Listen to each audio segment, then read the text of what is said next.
হরে কৃষ্ণ। সবাইকে কৃষ্ণ প্রীতি শুভেচ্ছা জানাই। বাঞ্ছা কল্প তরুভ্যশ্চ কৃপা সিন্ধুভ্যশ্চ পতিতানাং পাবনেভ্যো বৈষ্ণবেভ্যো নমঃ। হরে কৃষ্ণ। তো আজকে আমরা ভগবানের মায়া শক্তি সম্বন্ধে জানবো। তো ভগবানের মায়া শক্তির মাধ্যমে ভগবানের সৃষ্টিকে পরিচালনা করে থাকেন। তো ভগবানের উম, দুইটা মায়া রয়েছেন। একটা হচ্ছে যে মহামায়া আর একটা হচ্ছে যে যোগমায়া। যোগমায়ার মাধ্যমে ভগবান চিন্ময় জগৎ পরিচালনা করে থাকেন। আর মহামায়ার মাধ্যমে ভগবান এই জড় জগৎ পরিচালনা করে থাকেন প্রকৃতপক্ষে।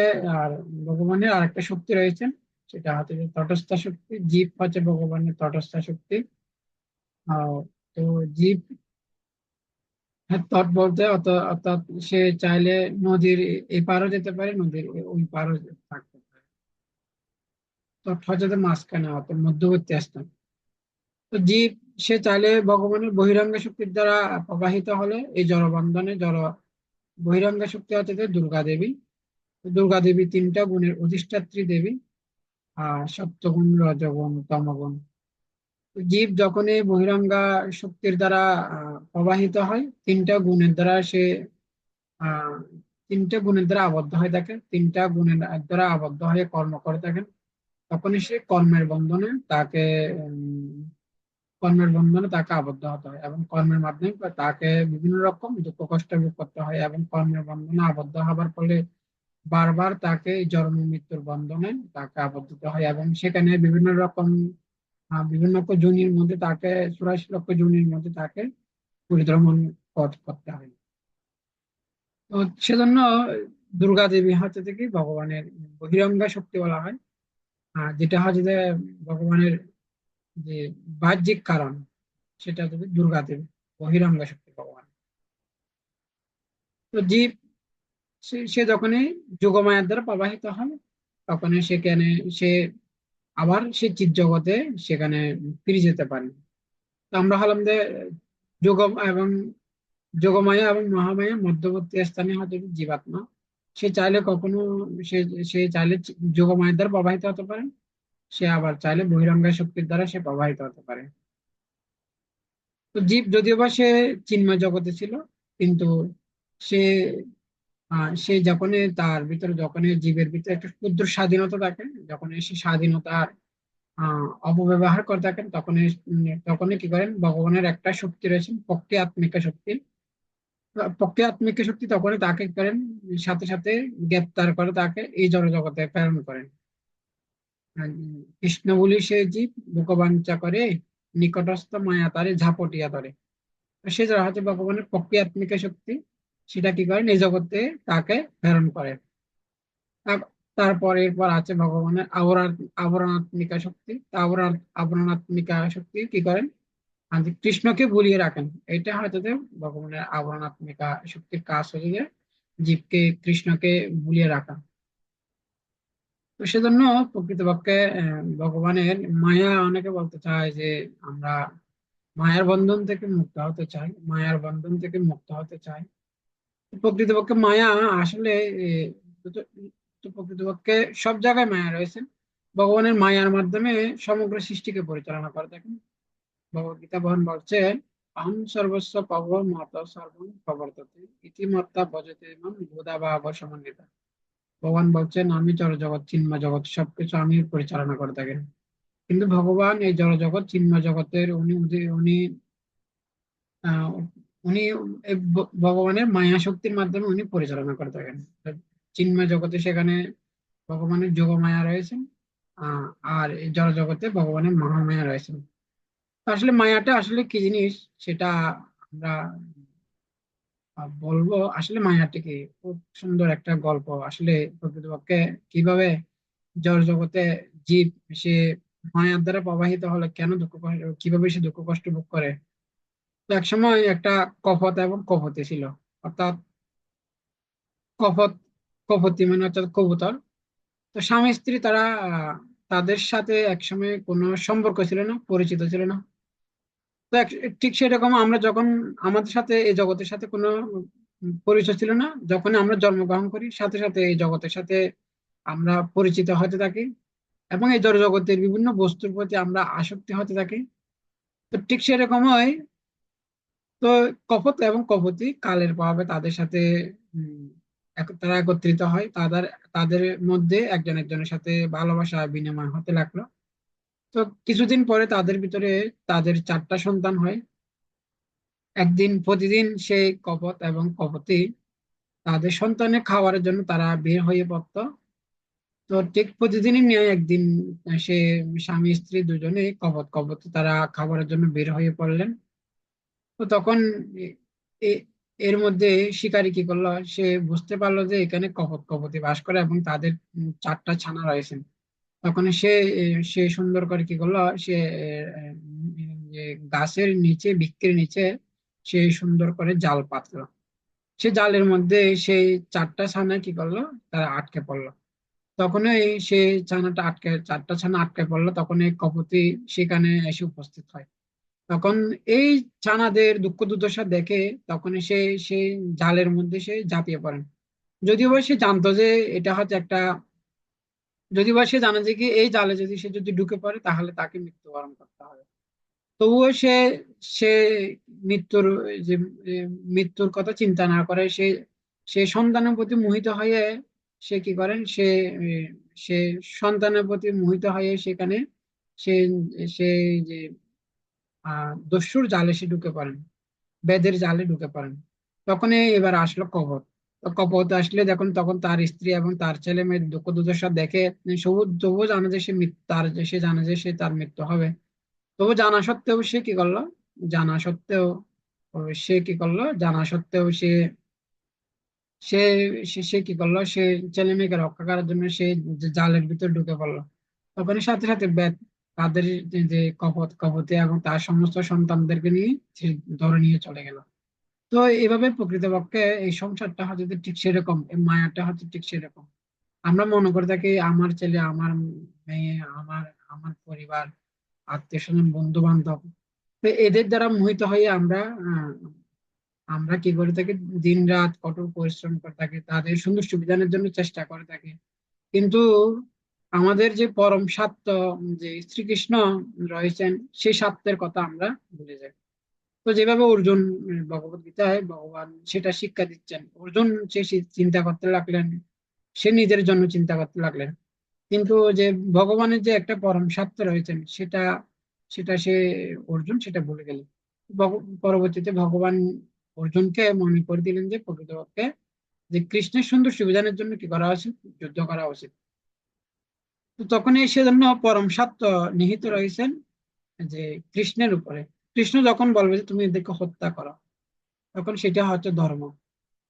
যখনই কৃষ্ণ যদি বলে যে যে তুমি এদেরকে হত্যা করিও না, তো যখন কৃষ্ণ বলবে যে এটা হত্যা করিও না, তখন সেটা হচ্ছে যে আহ সেটা হচ্ছে ধর্ম। যে কৃষ্ণ যখনই বলবে যে এদেরকে হত্যা করো, তখন সেটাই ধর্ম হবে। আর কৃষ্ণ যদি বলছে এদের হত্যা করিও না, তাহলে সেটা হচ্ছে যে অর্থাৎ তখন আমরা যদি হত্যা করি সেটা হচ্ছে অধর্ম। তো সেজন্য কৃষ্ণ বলছেন তুমি এদেরকে হত্যা করিও না, কিন্তু আমরা যে হত্যা করতেছি তো সেটা হচ্ছে অধর্ম। কৃষ্ণ কৃষ্ণের কৃষ্ণের ভিতরে কি রয়েছেন, পরম সত্য রয়েছেন, কেন তিনি হচ্ছে যে পরম পুরুষ।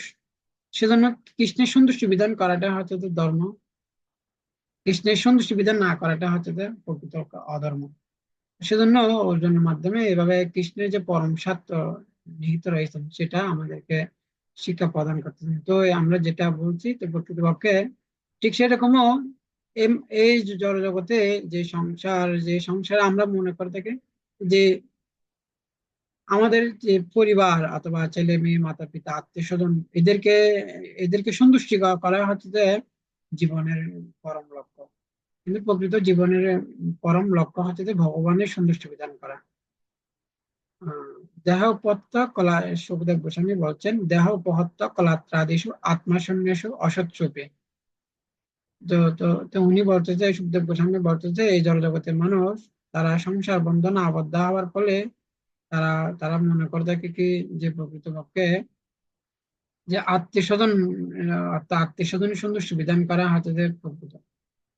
প্রকৃতপক্ষে যে না, আসলে প্রকৃতপক্ষে হচ্ছে যে ভগবান শ্রীকৃষ্ণ সুন্দর সুবিধান করা হচ্ছে যে পরম ধর্ম।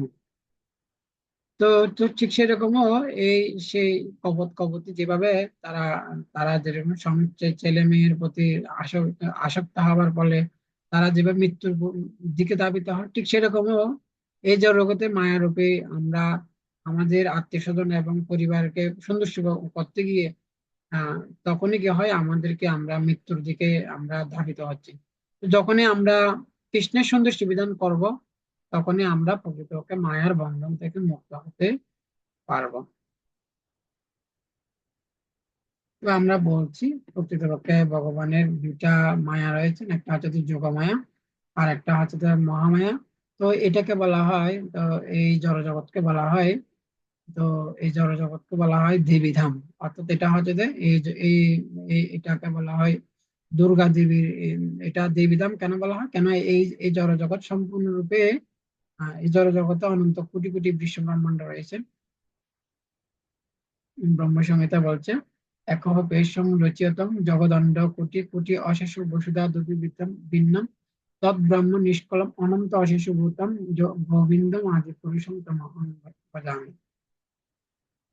তো বলা হচ্ছে এই জড়জগতে অনন্ত কোটি কোটি ব্রহ্মাণ্ড রয়েছেন, আর সমগ্র জড়জগৎ সম্পূর্ণরূপে এটা দুর্গা দেবী, মাতা দুর্গা দেবী উনি সম্পূর্ণরূপে উনি এই জড়জগৎকে উনি পরিচালনা করে থাকেন। তিনটা গুণের দ্বারা উনি সমগ্র জড়জগৎকে পরিচালনা করে থাকেন।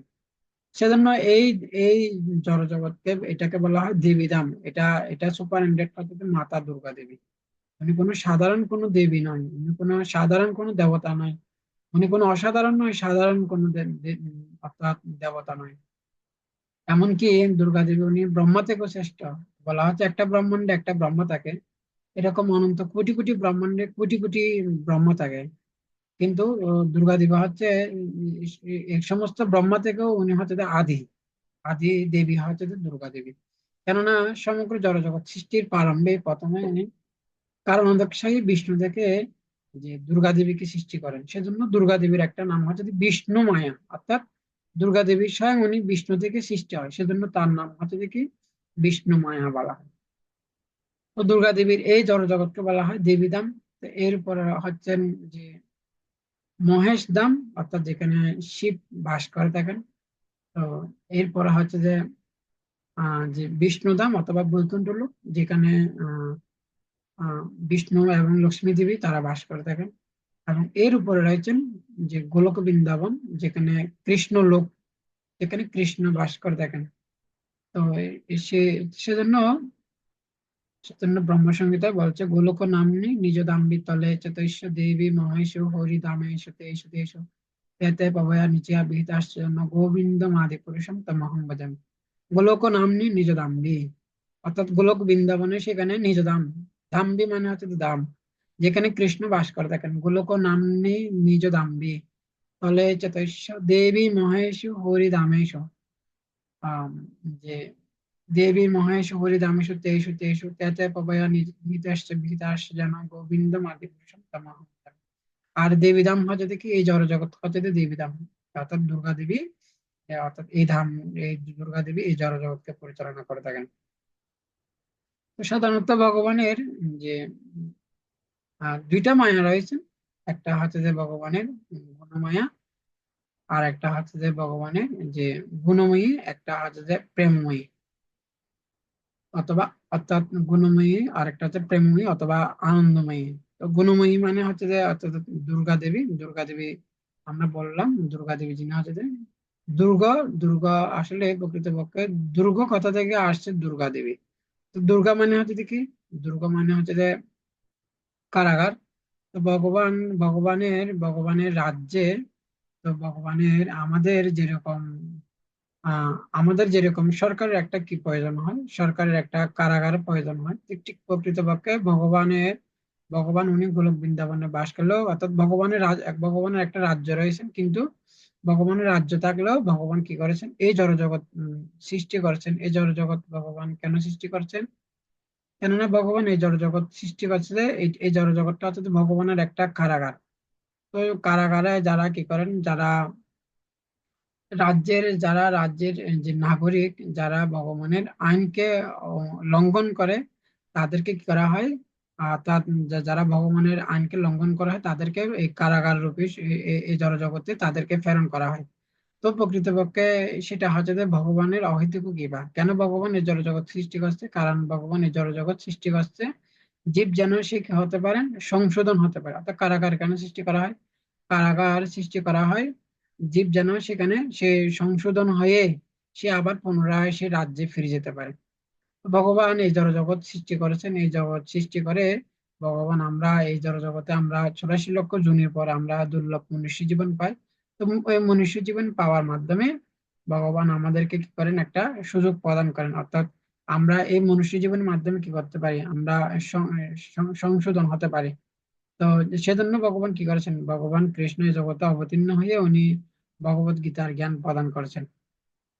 কৃষ্ণ যখন উনি যখন ভগবত গীতার জ্ঞান উনি প্রদান করেছেন, ভগবত গীতার জ্ঞানের মাধ্যমে আমরা কি করতে, ভগবানের যেরকম রাজ্যের একটা আইন থাকে, ঠিক সেরকম ভগবত ধামের সেখানে একটা আইন রয়েছে।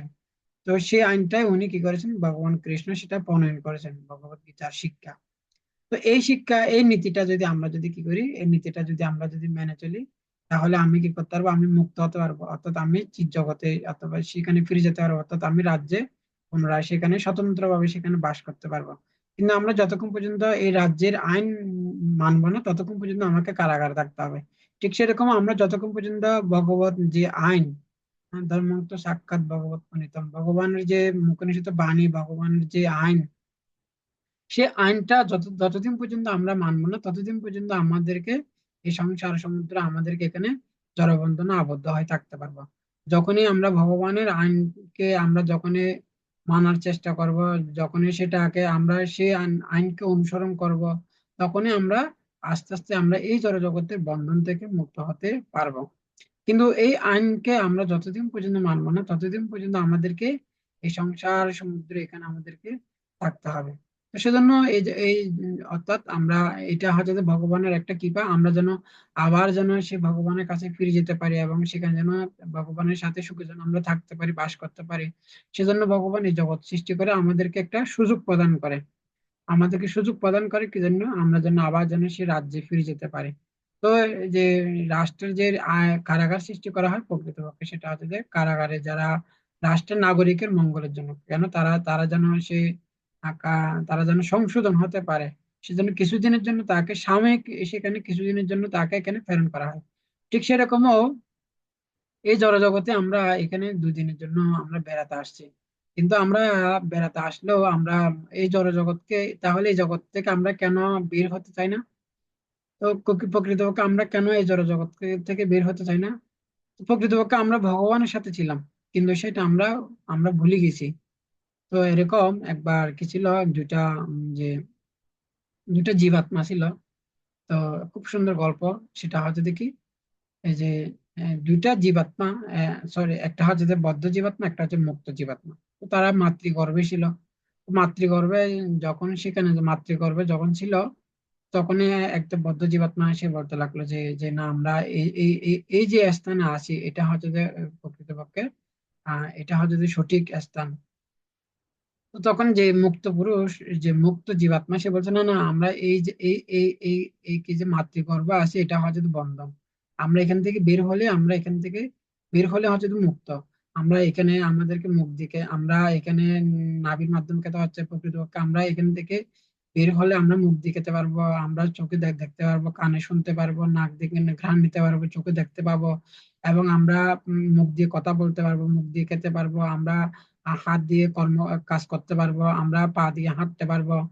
তখন বদ্ধ জীবাত্মা বলতেছে না, এটা কি করে সম্ভব, এখানে এটা কখনো সম্ভব না। তখন যিনি মুক্ত জীবাত্মা, সে বলতেছে না না, আমরা মাতৃগর্ভটা হচ্ছে তো বন্ধন। প্রকৃতপক্ষে এই মাতৃগর্ভ ছাড়া আরেকটা জগৎ আছে, যেটা আমরা মাতৃগর্ভ থেকে বের হলেই সেই জগৎটা হচ্ছে তো অত্যন্ত আলোকিত, এবং সেটা হয়, কিন্তু মাতৃগর্ভটা হচ্ছে অন্ধকার। কিন্তু যখন আমরা এই মাতৃগর্ভ থেকে বের হব, তখন এই জগৎটা হচ্ছে তো অত্যন্ত জ্যোতির্ময় এবং অত্যন্ত সুন্দর, এবং সেখানে উপভোগ করার অনেকগুলো বস্তু রয়েছে। তখন এইভাবে সে মুক্ত জীবাত্মা এই জগতের কথা উনি ব্যাখ্যা করতে লাগলেন সেই বদ্ধ জীবাত্মাকে, যিনি মাতৃগর্ভ রয়েছেন। দুজনে মাতৃগর্ভ রয়েছেন, একটা মুক্ত জীবাত্মা, একটা বদ্ধ জীবাত্মা। তো প্রকৃতপক্ষে যে মাতৃগর্ভে থাকাটা হচ্ছে যে প্রকৃত বন্ধন, মাতৃগর্ভ থেকে বের হওয়াটা প্রকৃত হচ্ছে যে মুক্ত জীবন। তো ঠিক সেরকমও এই জড়জগৎ থেকে আমরা কেন বের হতে চাই না, কেন আমরা জড়জগৎ থেকে যে বন্ধন থেকে মুক্ত হবার আশা করি না, কেন প্রকৃতপক্ষে এই জড়জগৎটাকে আমরা বাস্তব বলে মনে করে থাকি, যদিও বা সেটা হচ্ছে তো অস্থায়ী, কিন্তু তবুও আমরা এটাকে বাস্তব বলে মনে করে থাকি। তো এটা হচ্ছে যে মায়া, এই জগৎটা হচ্ছে একটা মায়া। তো এই জড়জগৎটা, ভগবান এই জড়জগৎকে অনেক কিছু উপভোগ করার অনেক কিছু বস্তু রয়েছেন। আর এই জগতে অনেক কিছু বস্তু রয়েছেন, আমিষা, দুষ্ক্রিয়া, নেশা, অবৈধ সঙ্গ, স্বামী স্ত্রী যৌন সঙ্গ, তারপর হচ্ছে, বিভিন্ন রকম খাওয়া দাওয়ারের কত বিপুল সমাহার, এবং উপভোগ করার বিভিন্ন খেলাধুলা, উম তারপর হচ্ছে যে বিভিন্ন রকম নাইট ক্লাব, বিভিন্ন কিছু, এই জগৎটা হচ্ছে একটা উপভোগের রাস্তা। তো এই এই ভগবান আমাদেরকে, এই ভগবানের মায়া শক্তি আমাদেরকে এই জগতে এমন ভাবে কি করেছেন, জাল পাতিয়ে রাখছেন। এবং সে যা এমন ভাবে জাল পাতিয়ে রাখছেন, এবং সেখানে আমরা চেষ্টা করছি যে কিভাবে সেখানে আমরা উপভোগ করব।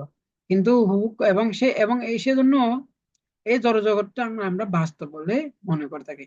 কিন্তু প্রকৃতপক্ষে আমাদেরকে বুঝতে হবে যে যে এই জড়জগতের উপরে আরেকটা বস্তু রয়েছেন, যেটা হচ্ছে যে চিন্ময় জগৎ, এবং সেটা হচ্ছে যে পরম সত্য। তো এবং এই জড়জগৎ এটা হচ্ছে যে অস্থায়ী, এবং এটা হচ্ছে যে ক্ষণস্থায়ী। কিন্তু এটা যদিও বা, কিন্তু এটা হচ্ছে যে অস্থায়ী এবং এটা হচ্ছে যে ক্ষণস্থায়ী, কিন্তু তবুও আমরা কি মনে করে থাকি, না এটা হচ্ছে যে বাস্তব, এবং এই জগৎ থেকে আমরা বের হবার আমরা চেষ্টা করি না। এবং এই জগতে আমরা যতদিন থাকবো ততদিন আমাদেরকে দুঃখ কষ্ট পেতে হবে, সেটা হচ্ছে দেখি জন্ম মৃত্যু জরা ব্যাধি দুঃখ দুর্দশ দর্শন। সেজন্য এই জড় জগতে আমরা যতদিন থাকবো ততদিন আমাদের কি করতে হবে, বিভিন্ন রকম আমাদেরকে দুঃখ কষ্ট ভোগ করতে হবে। তো প্রকৃতপক্ষে সেই জন্য খুব সুন্দর একটা গল্প আছে, সেটা আমরা বলবো। তো একবার কি হয়, যে যে আমরা কেন এই জড়জগতের প্রতি আসক্ত হই, কেন এই জড়জগৎ যে মিথ্যা সেটা আমরা বুঝতে পারি না। আমরা গল্পের মাধ্যমে সেটা বুঝবো। প্রকৃতপক্ষে আমাদের যে আলোয় হয় যদি চিন্ময় জগৎ, কিন্তু চিন্ময় জগতের প্রতি আমরা আসক্ত হই না। তো একবার কি হয়, একটা রাজকন্যার একটা নেকলেস হারিয়ে যায়। তখন সে রাজকন্যা, সে কি করলো, রাজা কি করলো, সে ঘোষণা করে দিল, কেউ যদি সে রাজকন্যার নেকলেসটা যদি কেউ যদি কি করতে পারেন, সে যদি কুস্তিতে, অর্থাৎ সে যদি এনে দিতে পারে, তাহলে 10 লক্ষ টাকা তাকে পুরস্কার দেওয়া হবে। তো তখনই একটা কাক কি করলো, সে গলার হারটা নিয়ে একটা গাছের উপরে রাখলো। যখনই গাছের উপরে রাখলো, তখনই একটা সে ছেলে, সে দেখতে পেলো যে সে হারটা হাতে পানির পানির মধ্যে। তখন সে ঝাঁপ দিল সেখানে, কিন্তু সে ঝাঁপ দিলেও সে কি করতে পারলো না, সে আহ সে সেখানে হারটা পেলো না। তখন সে একজন সাধু বাবা আসছে। সাধু বাবা বলছে, তুমি এখানে কি খুঁজতে চাও? বলতেছে, না আমি এখানে তো কিছুই খুঁজতেছি না। তখন বলছে, না না তুমি তো কিছু খুঁজতে চাও। তো সাধু বাবা হচ্ছে মনে করতেছে কি, যদি আমি সাধুকে বলি তাহলে হয়তো সাধু বাবা আমাকে কি করবে না, সহযোগিতা করবে না, অথবা সে নিয়ে ফেলবে। সাধু বাবা বলতেছে, তুমি যেটা খুঁজতেছো সেটা হচ্ছে গাছের উপরে। ওর এর প্রতিবিম্বটা, যে জ্যোতিটা, সেটা সূর্যের কিরণটা, সেটা জলে পড়তে লাগলো। তুমি সেটার প্রতিবিম্বটা তুমি জলে দেখতে পেলে, কিন্তু আসল বস্তুটা হচ্ছে যে উপরে। তখন সে ছেলেটা তার ভুলটা বুঝতে পারলো। ঠিক সেরকমও এই জড়জগতে সুখ, অর্থাৎ সুখ আছে চিন্ময় জগতে। কিন্তু এই চিন্ময় জগতের প্রতিবিম্ব হচ্ছে এই জড়জগৎ। অর্থাৎ অর্থাৎ আসল জগৎ হচ্ছে যে চিন্ময় জগৎ, এবং চিন্ময় জগতের প্রতিবিম্ব হচ্ছে এই জড়জগৎ। কিন্তু এই জড়জগৎটা হচ্ছে ভগবান সৃষ্টি করেছে, এই জড়জগতে ভগবান, আমরা আমরা এই জগতে আমরা এইভাবে এখানে আমরা বিভিন্ন রকম দুঃখ কষ্ট আমাদেরকে ভোগ করতে হবে। ভগবান আমাদেরকে দুঃখ কষ্ট বোঝানোর জন্য এই জড়জগতে আমরা যদি যতদিন থাকবো তখন বিভিন্ন রকম দুঃখ কষ্ট ভোগ করতে হবে। কিন্তু সেটাও আমরা বুঝতেছি না, সেজন্য ভগবান নিজেই, আমাদের দুঃখটা কি সেটা আমরা নিজেরও বুঝতে পারতেছি না। সেজন্য ভগবান নিজেই এসে আমাদেরকে বোঝাচ্ছে যে আসলে আমাদের দুঃখটা কি। ভগবান নিজে আঙ্গুলে দিয়ে দেখা দিচ্ছে, জন্ম মৃত্যু জরা ব্যাধি দুঃখ দুর্দশা দর্শন। আমাদের জীবনের আসল দুঃখ হচ্ছে যে জন্ম মৃত্যু জরা ব্যাধি। তো এইভাবে সেজন্য প্রকৃত প্রকৃত বাস্তব জগৎ হচ্ছে চিন জগৎ। তো আমরা যতদিন পর্যন্ত ওই জগতে ফিরে যেতে পারবো না, ততদিন পর্যন্ত আমাদেরকে এই জগতে দুঃখ কষ্ট ভোগ করতে হবে। সেজন্য আমরা আমরা প্রকৃতপক্ষে যে জগতের প্রতি আকৃষ্ট, সেটা হচ্ছে যে প্রকৃত জগৎ নয়। আমাদের প্রকৃতপক্ষে চিৎ জগতে যাওয়ার জন্য আমাদের কি করা উচিত, প্রস্তুতি নেওয়া উচিত।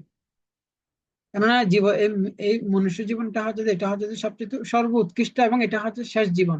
হচ্ছে যে এটা হচ্ছে যে কিসের মতো বলা হচ্ছে যে এটা হচ্ছে যে অনেকটা কিসের মতো, অর্থাৎ ঘরের দুয়ারে ঘরের দুয়ারে ফিরে আসার মতো। শুধু দরজা খুললেই, আপনি যদি ঘরের দুয়ারে এসেছেন, অনেক দূর থেকে হেঁটে আসছেন, এখন আপনি ঘরের দরজা খুললে আপনি ঘরে ফিরে যেতে পারবেন। ঠিক সেরকমই মনুষ্য জীবনটা হচ্ছে সেরকম।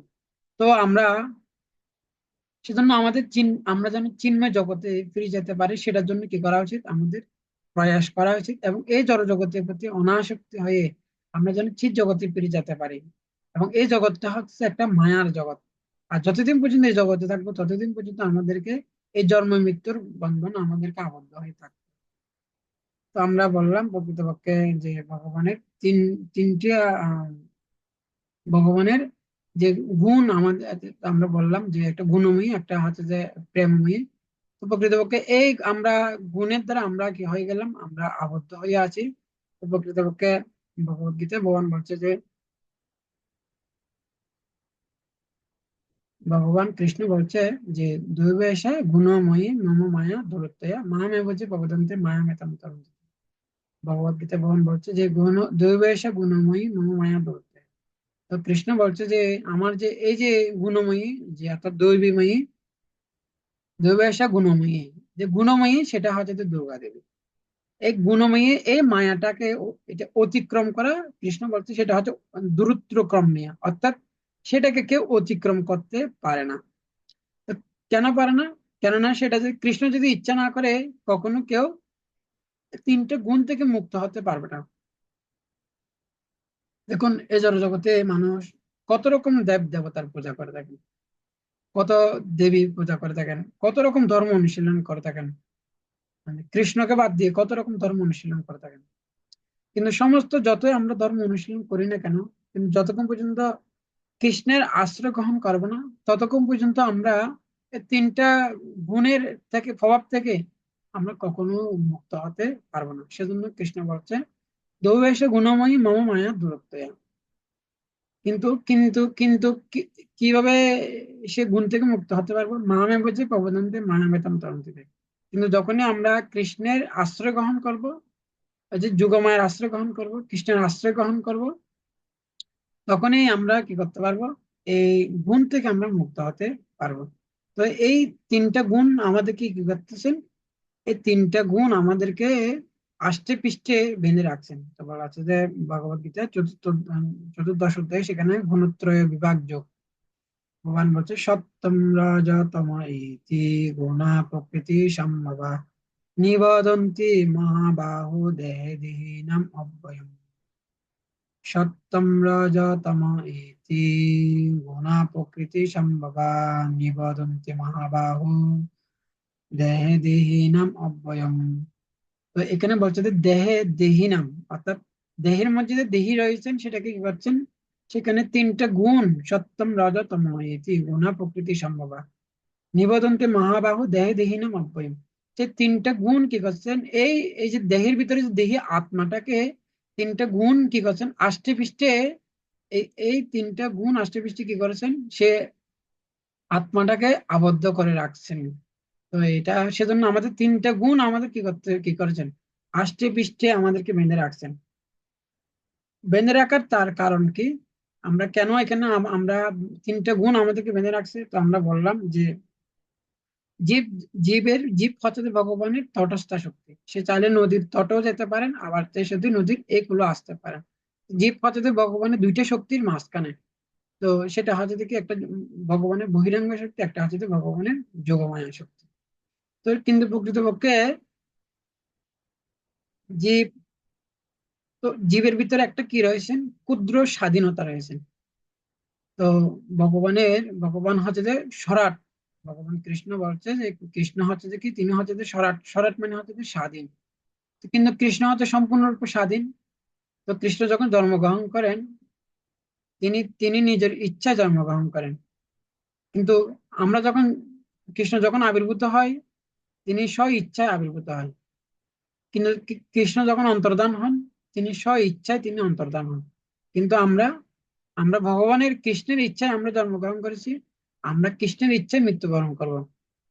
কেউ বলতে পারবে না যে না আমি নিজের ইচ্ছা জন্মগ্রহণ করেছি আবার নিজের ইচ্ছায় মৃত্যুবরণ করতে পারবো না। কেউ চাইলে সেটা কখনো পারবে না, যে নিজের ইচ্ছায় মৃত্যুবরণ করা সেটা কখনো কেউ পারবে না। কিন্তু কখনো কখনো কৃষ্ণ তার শুদ্ধ ভক্তদের সেটা প্রদান করে থাকেন, যেমন ভীষ্মদেব, আমাদের ইস্কনের যে শিল প্রভুপাদের যে শিষ্য, অত্যন্ত শিল প্রভুপাদের প্রিয় শিষ্য, আমার পরম আরাধ্য গুরুদেব ওম বিশ্বনাথ পরমহংস পরিব্রাজক আচার্য শ্রী শ্রীমৎ জগদ্ধাত্রী স্বামী গৌর মহারাজ, উনিও হয়তো যদি ইচ্ছায় মৃত্যুবরণ। তো যারা কৃষ্ণ অনেক সময় কি করেন, তার শুদ্ধ ভক্তদের সেই জিনিসটা প্রদান করে থাকেন, তারা ইচ্ছে মৃত্যুবরণ করতে পারবেন। তো সেজন্য প্রকৃতপক্ষে তো আমাদের মধ্যে আর ভগবানের মধ্যে পার্থক্য হচ্ছে কি, আমরা প্রতিটা মুহূর্তে কৃষ্ণের আইন আমাদেরকে মানতে হচ্ছে। এই জগতে অনেক আছে কৃষ্ণকে মানে না, কিন্তু কৃষ্ণের আইন প্রতি মুহূর্তে তাকে মানতে হচ্ছে।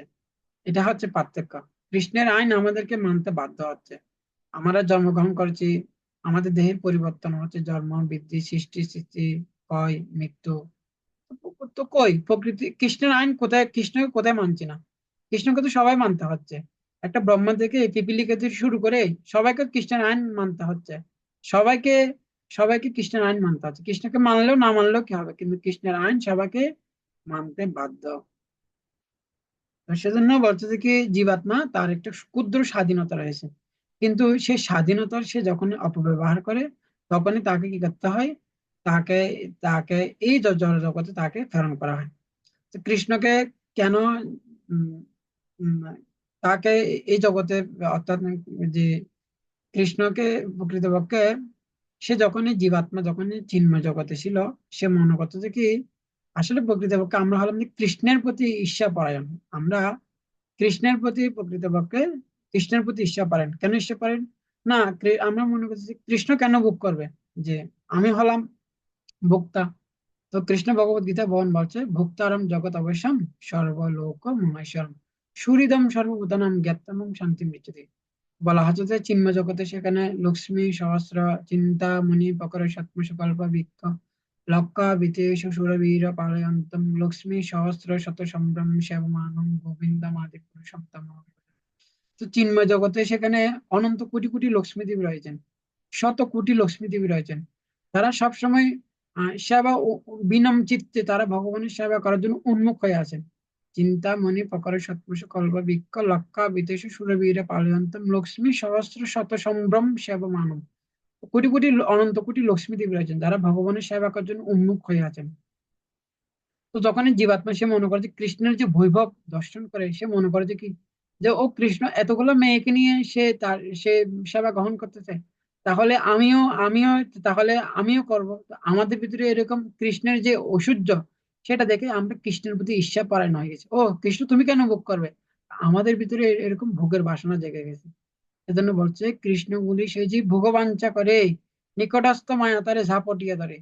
তো এই তখন আমাদেরকে পক্ষে আত্মিক শক্তি আমাদেরকে ধরে আমাদেরকে এই জগতে প্রেরণ করে দিয়েছেন। তো তখন এই যে আমাদের ভিতরে একটা ভোগের বাসনা জাগছে, সেজন্য আমাদেরকে এই জড় জগতের মায়ার বন্ধনে আমাদেরকে আবদ্ধ হতে হচ্ছে। তো কৃষ্ণ সেজন্য বলছে, তো কৃষ্ণ হচ্ছে একমাত্র ভোক্তা। কিন্তু আমরা এই জগতে থেকে আমরা যখনই বুঝতে পারবো যে কৃষ্ণ হচ্ছে ভোক্তা, এবং কৃষ্ণকে আমরা যা কিছু করি না কেন সবকিছু কৃষ্ণ কেন্দ্রিক করা উচিত।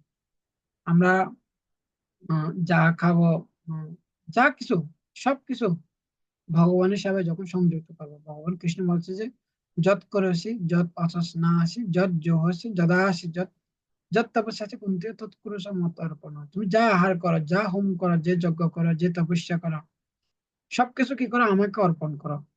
তাহলে কি হবে, তাহলে তুমি তোমার যে, এবং তখন তুমি মুক্ত হতে পারবে। ভগবান কৃষ্ণ আরো বলছে কি, ভোক্তারাম যজ্ঞ তপস্যাম সর্বলোক মহেশ্বরম সুহৃদম সর্বভূতানাম জ্ঞাতমম শান্তিম নিশ্চিতি। ভোক্তারাম যজ্ঞ তপস্যাম সর্বলোক মহেশ্বরম সুহৃদম সর্বভূতানাম জ্ঞাতমম শান্তিম নিশ্চিতি। কৃষ্ণ বলছেন আমি হলাম সবকিছু ভোক্তা। তো আমরা বলছি যে কেন কৃষ্ণ তুমি কেন সবকিছু ভোগ করবে, আমি নিজে ভোগ করবো। তো এইরকম আমাদের ভিতরে ভোগের বাসনা জাগছে, সেজন্য আমাদেরকে এখানে প্রেরণ করছে। তখন আমরা প্রকৃতপক্ষে আমরা কৃষ্ণের প্রতি ঈর্ষা পাই।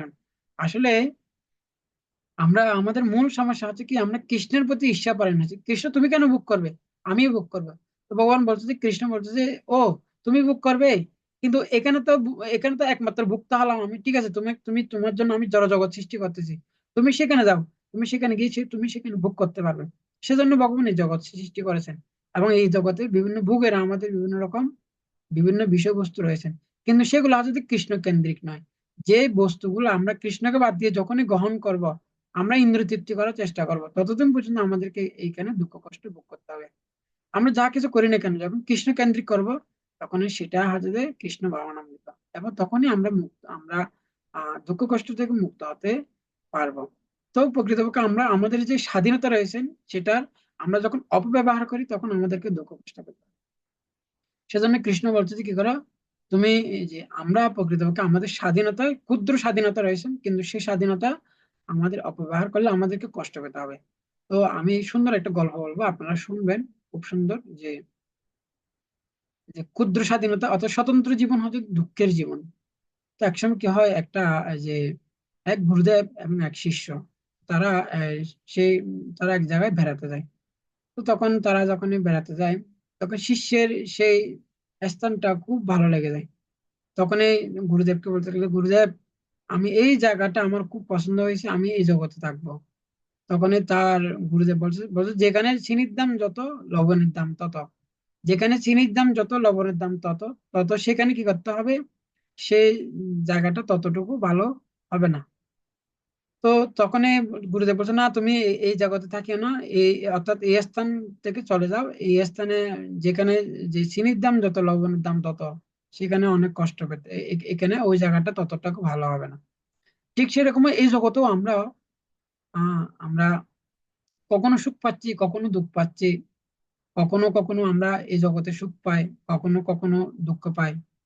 কখনো কখনো মানুষ আমাদেরকে তিরস্কার করে, কখনো অপমানিত করেন, কখনো কখনো আবার আমাদেরকে আমাদের গুণকীর্তন করে থাকেন। তো এই জগতেও আবার কখনো কখনো আমরা এই জগতে এখন ভালোবাসি, কিন্তু আমার কালকে আমরা কুকুর বিড়াল হয়ে জন্মগ্রহণ করবো, কি হয় জন্মগ্রহণ করবো সেটা আমরা জানি না। সেজন্য এই জগতে কখনো আমরা জন্মগ্রহণ করেছি, কখনো আমাদেরকে মৃত্যুবরণ করতে হচ্ছে, প্রতিনিয়ত আমাদেরকে কখনো সুখ পাচ্ছি, কখনো দুঃখ কষ্ট ভোগ করতে হচ্ছে। সেজন্য এটা হচ্ছে কিরকম, চিনির দাম যত, লবণের দাম মতো, কখনো সুখ কখনো দুঃখ। তো তো সেজন্য গুরুদেব বলছে যে স্থানে কি, যে চিনির দাম যত, লবণের দাম তত, সেই স্থানে থাকা উচিত নয়। তো গুরুদেব, শিষ্য বলছে না আমি এখানে থাকবো গুরুদেব। গুরুদেব বলছে ঠিক আছে। তখন সে গুরুদেব কি করলো, তার শিষ্যকে পরিত্যাগ করে সে চলে গেল। তো অনেক দিন হয়ে গেল। একদিন কি হলো, সেই শিষ্য যেখানে থাকে এর পাশের বাড়ি চুরি হয়ে গেল। যখন এই পাশের বাড়ি চুরি হয়ে গেল, তখন এই শিষ্য কি করলো, তখন সেই পাশের বাড়ির মালিক বলতেছে কি, নিশ্চয়ই এই পাশে যে একটা লোক আসছে, নতুন লোক, নিশ্চয়ই সে চুরি করছে। তখন সেই শিষ্যটাকে গ্রেপ্তার করলো, ধরে নিয়ে তাকে জেলখানায় দিল। তখন তার বিচার হলো, তখন তাকে দণ্ড দেওয়া হবে। তখন তার শেষ ইচ্ছা ছিল, তখন এই শিষ্য বলতেছে আমার একমাত্র শেষ ইচ্ছা হচ্ছে যে কি, আমার গুরুদেব কথা না শোনার কারণে আজকে আমাদেরকে আমাকে এখানে দুঃখ কষ্ট ভোগ করতে হচ্ছে। তো প্রকৃতপক্ষে আমি আমার শেষ ইচ্ছা হচ্ছে আমি আমার গুরুদেবের সাথে দেখা করতে চাই।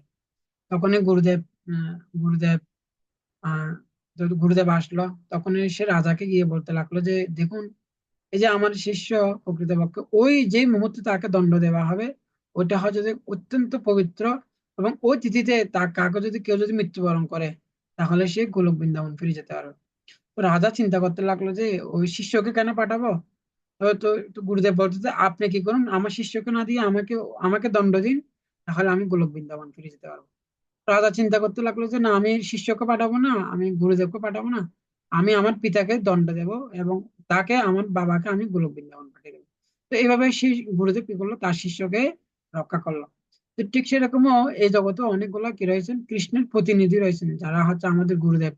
তো তাদের আইনকে যখন আমরা লঙ্ঘন করব, তখনই কি করতে হবে, এই তাদের আইনকে যখন আমরা লঙ্ঘন করব, তখন আমাদেরকে এই জড়জগতে দুঃখ কষ্ট ভোগ করতে হবে।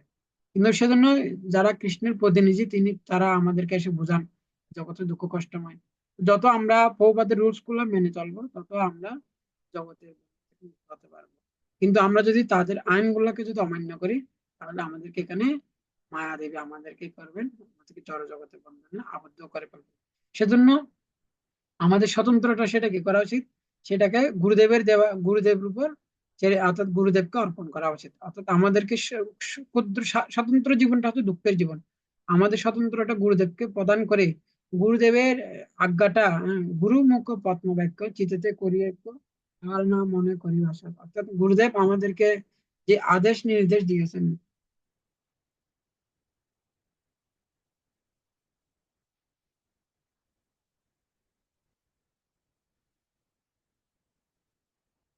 তো গুরুদেব আমাদেরকে যে আদেশ নির্দেশ দিয়েছেন সেটা যদি আমরা যদি কি করি, এটা সেই নীতিটা গত গুরুদেব যে আমাদেরকে আদেশ নির্দেশ দিয়েছেন সেই নীতিটা যদি আমরা যদি কি করি, আমরা যদি মেনে চলি, তাহলে আমরা কি করতে পারবো, মুক্ত হতে পারবো। কিন্তু আমাদের যে ক্ষুদ্র স্বাধীনতা সেটা পরিত্যাগ করে, সেটা আমাদের স্বাধীনতাটা সেটা গুরুদেবের উপর অর্পণ করা উচিত।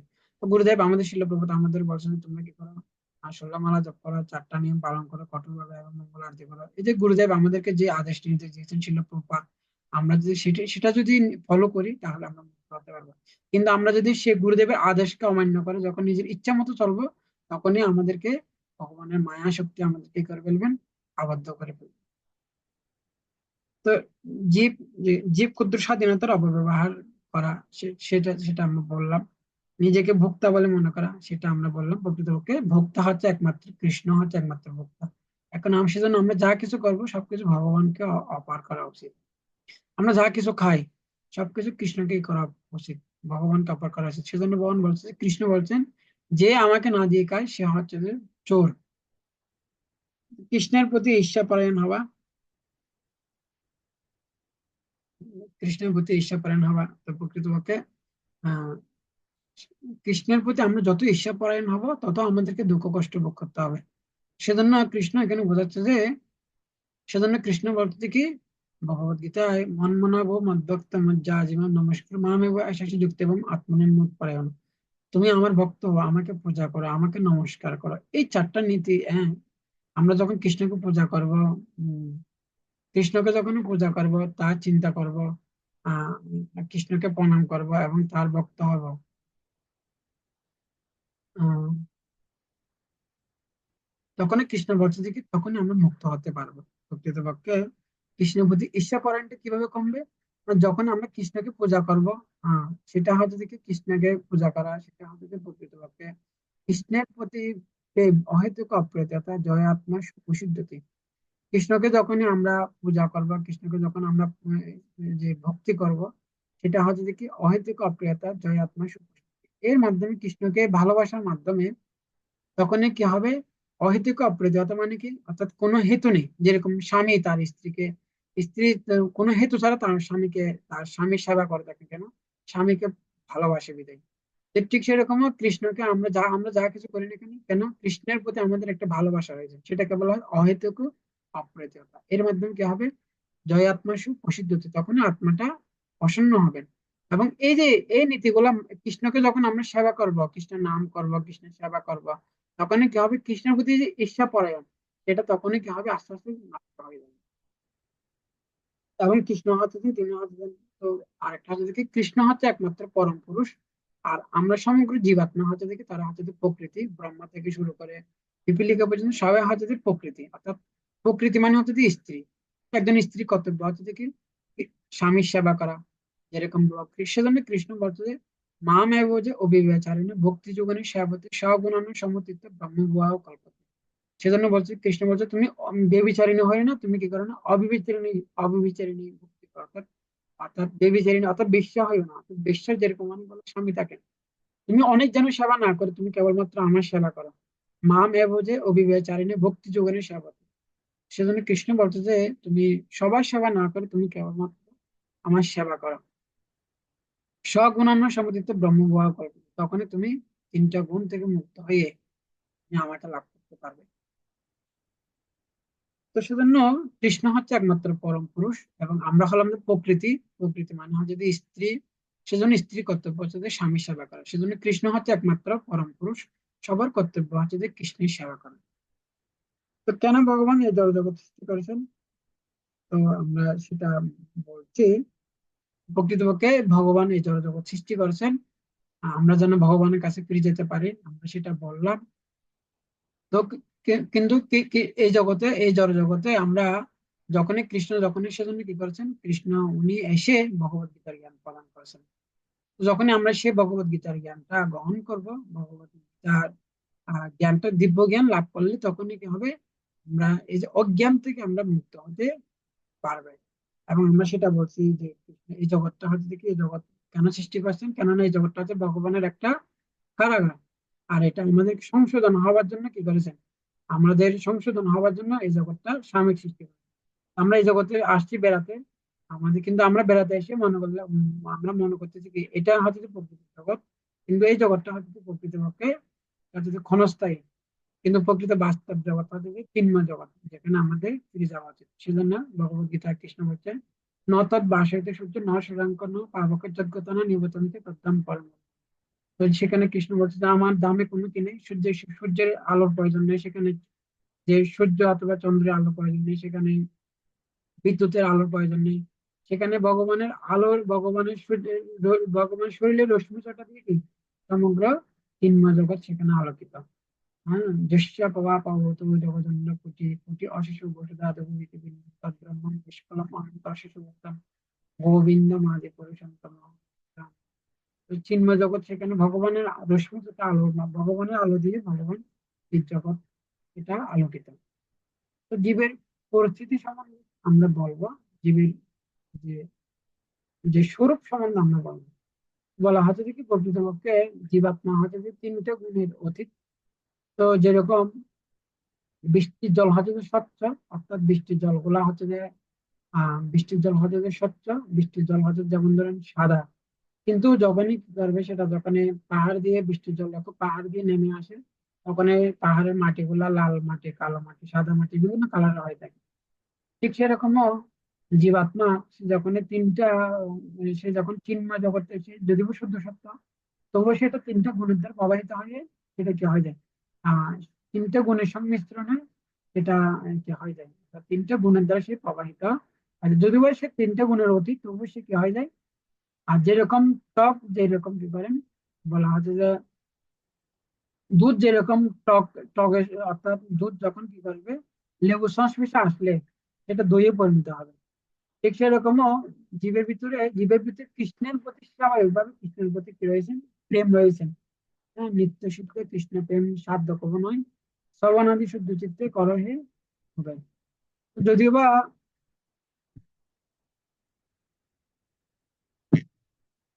হরে কৃষ্ণ, তো যদিও হরে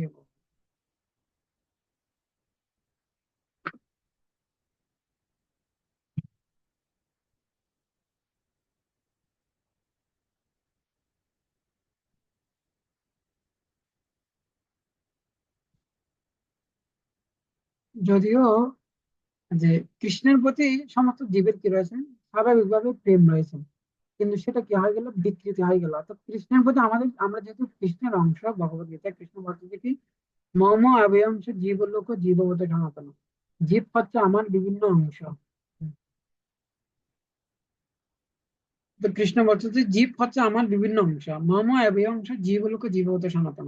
যদিও আমরা কৃষ্ণের অংশ, তবু কি হয়, যেহেতু আমরা কৃষ্ণের অংশ, সেজন্য কৃষ্ণের প্রতি স্বাভাবিক আমাদের প্রেম রয়েছে। সর্বজনীষু কুন্তে মূর্তি সম্ভবন্তি চা তাসাত মহাজনী অহম বীজ পদপিতা। কৃষ্ণ বলছে যে আমি হলাম সমস্ত জীবের বীজ প্রদানকারী পিতা। তো যেহেতু কৃষ্ণ, আমরা যেহেতু কৃষ্ণেরই অংশ, কৃষ্ণেরই সন্তান, সেজন্য কৃষ্ণের প্রতি স্বাভাবিক প্রেম আমাদের রয়েছে। কিন্তু সেই প্রেমটা কি হয়ে গেল, বিকৃত হয়ে গেল। সেই প্রেমটা কিভাবে বিকৃত হলো, যেরকম দুধ যেরকম ত্বকের সংস্পর্শে আসে আসে দই হয়ে যায়, ঠিক সেরকম কৃষ্ণর যে কৃষ্ণ ভক্তি আমাদের ভিতরে রয়েছে। কিন্তু যখনই আমরা কি হয় যে তিনটে জীবাত্মা যখন ভগবত ধাম থেকে এই জড় জগতে পতিত হয়, তখন সে তিনটে গুণের সংস্পর্শে আসে, তখন সে কৃষ্ণের প্রেম, সেটা কি হয়ে যায়, সেটা রজগুণের দ্বারা প্রবাহিত হয় জীবাত্মা, সেই প্রেমটা খামে পরিণত হয়ে যায়। সেজন্য বলছে কামায়েশ ক্রোধয়েশ রজগুণ সমুদ্র মহাশূন্য মহাপাপনা বিধান। তখন এই যে কৃষ্ণ প্রেমটা এটা বিকৃতি হয়, সেটা কি হয়ে গেল, কৃষ্ণ প্রেমের বিকৃতি, সেটা হয়তো খাম। যেরকম দুধ যখনই বিকৃতি হয়ে যায়, সেটা সেটা দইয়ে পরিণত হয়। ঠিক কৃষ্ণের প্রেম, সেটা কি হয়ে গেল, সেটা সেটা খামে পরিণত হয়ে গেল। তো আমরা যখন আবার যখন কৃষ্ণকে যখন ভালোবাসবো, কৃষ্ণের সেবা করব, কৃষ্ণের স্বরূপ হচ্ছে কি, সেজন্য কৃষ্ণের স্বরূপ সম্বন্ধে ব্যাখ্যা করেছেন। তো জীবের জীবের স্বরূপটা কি?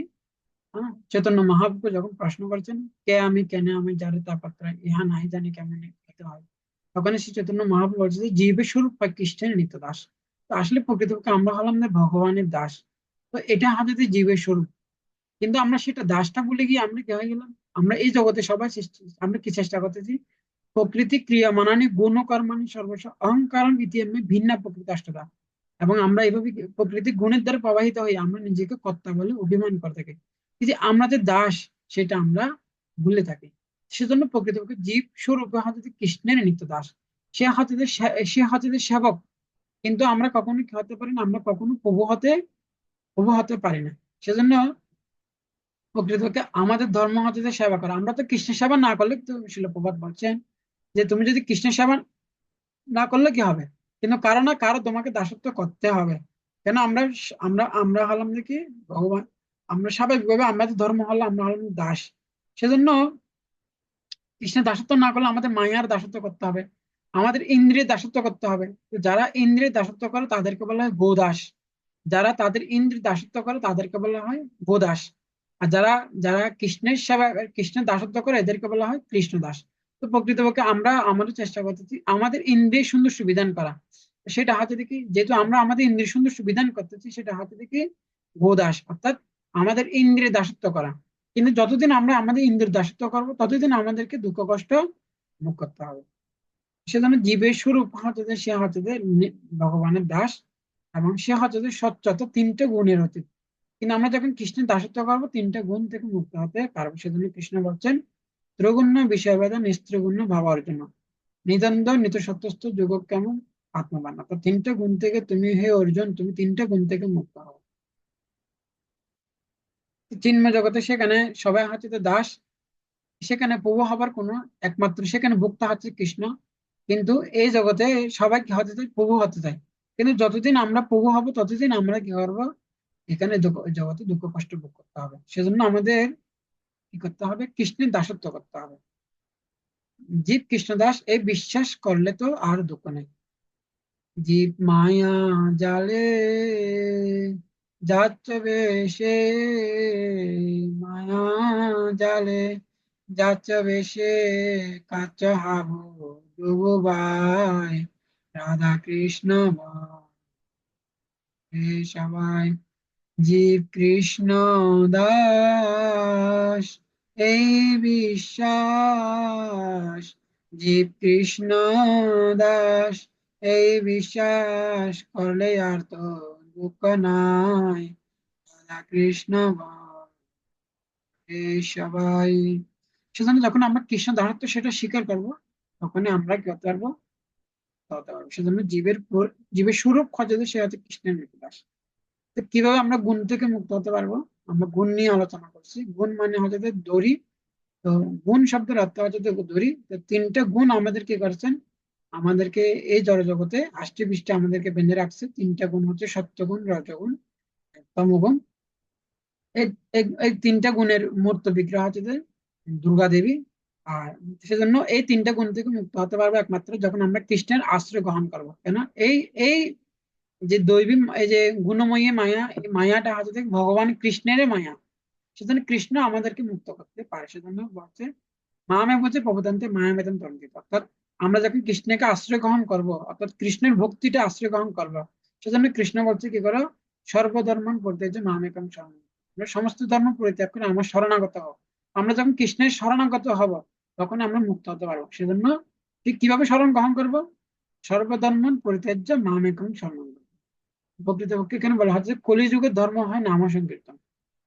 তো আমরা যদি নাম সংকীর্তন আশ্রয় গ্রহণ করি, তাহলে এই মায়া থেকে মুক্ত হতে আমরা পারবো। তো সেজন্য কৃষ্ণ আর বলছেন কারা কারা। তো সেজন্য আমরা বলছি প্রথমে ভগবানের দুইটা মায়া, একটা হচ্ছে যে গুণময়ী, আর একটা হচ্ছে যে প্রেমময়ী অথবা আনন্দময়ী। তো গুণময়ী মানে মায়া, মায়া হচ্ছে দুর্গা দেবী। আর প্রেমময়ী অথবা আনন্দময়ী মায়া হচ্ছে যে কি শ্রীমতী রাধারানী। সেজন্য যারা মহাত্মা তারা কি করে থাকেন? যারা গুণ থেকে মুক্ত হতে চায়, এই মায়া থেকে মুক্ত হতে চায়, তাদের কি করা উচিত? প্রেমময়ী অর্থাৎ আহ মহাত্মান তো মামপাত্র দৈবীং প্রকৃতিম আশ্রিত ভজন্তি অনন্য মনুষ্য জ্ঞাতা বোধ আদিম অজ্ঞেয়। যারা মহাত্মা তারা কি করে থাকেন? দৈবী প্রকৃতিকে আশ্রয় পান। ভগবদ্গীতায় কৃষ্ণ আরেকটা মায়ের কথা বলছেন, একটা হচ্ছে গুণময়ী, আর একটা হচ্ছে কি দৈবেশ্য গুণময়ী। গুণময়ী মায়া হচ্ছে দুর্গা দেবী, তিনটা গুণ, সত্যগুণ, রজগুণ। আর আরেকটা মায়ের কথা বলছে, সেটা হচ্ছে কি আহ আরেকটা মায়ের কথা বলছে, সেটা হচ্ছে যে আহ, দৈবীময়ী। হ্যাঁ, দৈবী প্রকৃতি। হ্যাঁ, মহাত্মা তো মামপাত্র দৈবী প্রকৃতি আশ্রিতা। তো দৈবী প্রকৃতিটা হচ্ছে যে এটা হচ্ছে যে আহ সেটা হচ্ছে যে অর্থাৎ প্রেমময়ী অথবা আনন্দময়ী, সেটা হচ্ছে ভগবানের আলাদিনের শক্তি। তো যারা ভগবানের দৈবী প্রকৃতিকে আশ্রয় গ্রহণ গ্রহণ করেন, তারা এই তিনটা গুণ থেকে তারা মুক্ত হতে পারেন। তো সেজন্য উম, তো সেজন্য বলছে যে কৃষ্ণ ভগবদ্গীতা আরো বলছেন যে কি মামে ভজ অবিবেচারিণী ভক্তি জীবনের সেবতে সগুণ সমর্থিত ব্রহ্ম বিবাহ কল্পতে। প্রকৃতপক্ষে এই তিনটে গুণ থেকে মুক্ত হলে মামে ভজ অবিবেচারিণী ভক্তি যোগের সেবতে। তো এখানে কৃষ্ণ ভক্তি যোগ আর ভগবদ্গীতায় ভক্তি যোগের কথা বলা হচ্ছে। তো ভক্তি যোগ মানে কি? ভক্তি যোগ মানে হচ্ছে নববিধা ভক্তি। নববিধা ভক্তি মানে হচ্ছে যে শুদ্ধ ভক্তি। তো প্রকৃতপক্ষে কৃষ্ণ যে ভগবত গীতার নবম অধ্যায়ে, অর্থাৎ কৃষ্ণ মানে এটা কৃষ্ণ উনি ভক্তি যুগের কথা এখানে ব্যাখ্যা করেছেন, ভগবত গীতায় ভক্তি যুগের কথা ব্যাখ্যা করেছেন।